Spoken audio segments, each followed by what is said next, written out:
But గతంలో ఒక interview చూసాను, అంబానీలు అంటే ఆ గౌరవం, వాళ్ళ లైఫ్ స్టైల్ కావచ్చు, లేకుంటే వాళ్ళు మార్కెట్ చేసే పద్ధతి, వాళ్ళు ఎంప్లాయ్మెంట్ ఇవ్వడము అనేది. సో అదే ఆరాధన అదే కంటిన్యూ అవుతుందా ఇప్పటికి కూడా? ఇది ఎవరికి? ఆర్జీవి గారికి. అంబానీ అంటే ఎనీబడి హూ సక్సెస్ఫుల్ నేను ఆరాధిస్తానండి. అంటే ఏ ఫీల్డ్ అయినా సరే, including whatever Ambani does, you know. So నేను చాలాసార్లు చెప్పింది ఏంటంటే, డబ్బులు సంపాదించినోడు is a better person than డబ్బు లేనోడు కన్నా. అంతేగాని పేదవాళ్ళు అని నేను అనుకోను. పేదవాళ్ళు failures, rich people successful people. Any దాంట్లో సక్సెస్ అయినప్పుడు వాళ్ళని we have to look them at them from a low angle. Same thing continue అవుతుంది. యా.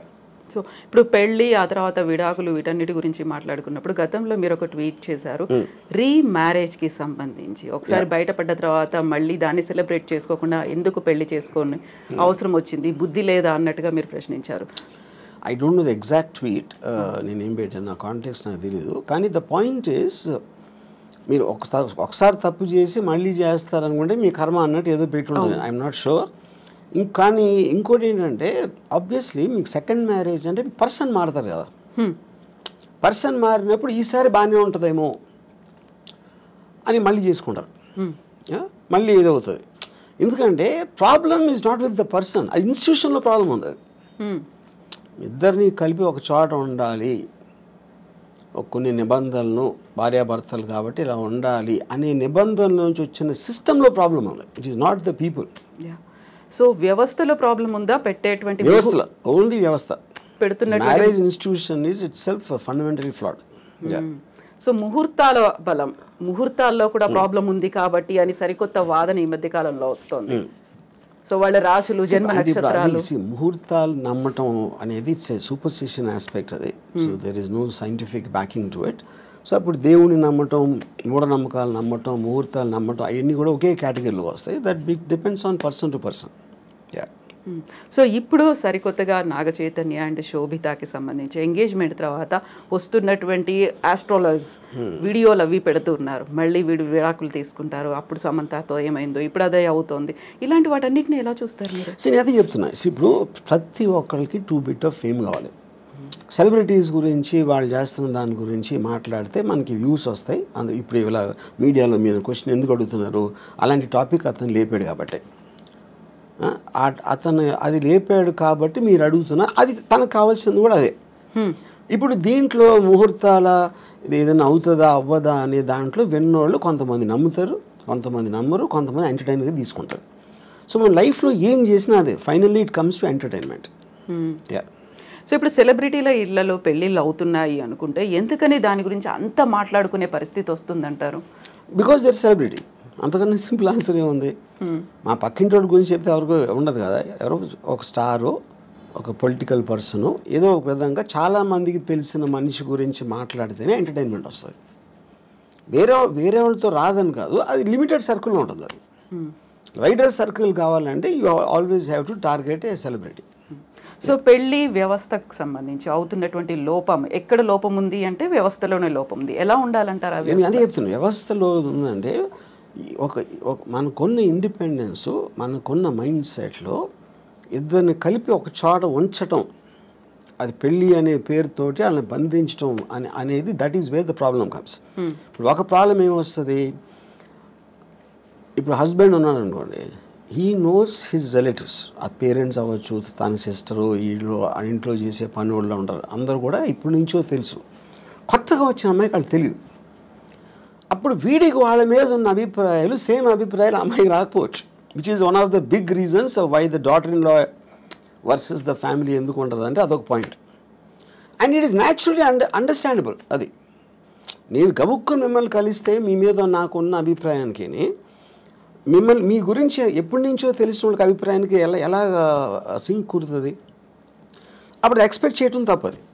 సో ఇది ఒక ఎగ్జాంపుల్ చెప్తాను. రెండో ఎగ్జాంపుల్, ఇప్పుడు నాకు తెలిసిన ఒక అమ్మాయి, she wanted to get divorce. ఏంటి ప్రాబ్లం అంటే, I find him very boring, which is a good enough reason. Bore కొట్టే మనిషి, మీరు మామూలుగా నేను బోర్ కొడితే మీరు వెళ్ళిపోతారు, కాసేపు హలోని మాట్లాడి వెళ్ళిపోతారు, నేను వెళ్ళిపోతాను. కలిసే ఉండాలి అంటే బోర్ కొట్టించి కొడితే ఎలా సాధ్యం? అది she might find something else more interesting, someone else more interesting. అప్పుడు మీ లైఫ్ మీకోసమే బతకాలి అని ఒక అండర్స్టాండింగ్ మీకు వచ్చినప్పుడు ఇంకొకళ్ళ కోసం నా లైఫ్ నా టైము నేను సాక్రిఫైస్ చేయను. ఆ ఇండిపెండెన్స్లోంచి వస్తుంది ఆ బ్రేక్అవే అనేది.